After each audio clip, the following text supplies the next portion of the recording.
Mga kababayan, dito na naman tayo sa classic na eksena ng politika sa Pilipinas. Sino ang nag-akusa? Si Zaldico.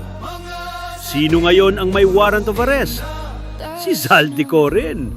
Ganon kabilis ang karma kapag ang binabangga mo ay isang Duterte.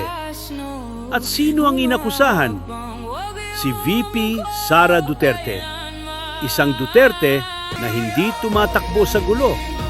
At habang yung nag-akusa, hinahanap na ng batas. Si VP Sara, nagfu-fun run. Kalmado, hindi nagtago, hindi natakot. Kasi kapag malinis ang konsensya, hindi mo kailangan umarte. Sabi nga sa Luke 8:17, "For everything hidden will be brought to light." At ngayon, nakikita na natin kung sino ang gumagawa ng kwento at kung sino ang may totoong tatak ng katapangan. Hindi mo matitinag ang Duterte kapag totoo ang laban.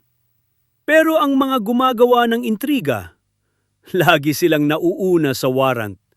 Kaya sino ngayon ang tumatakbo talaga? Fresh ko fresh ko. Wala na ko naligo.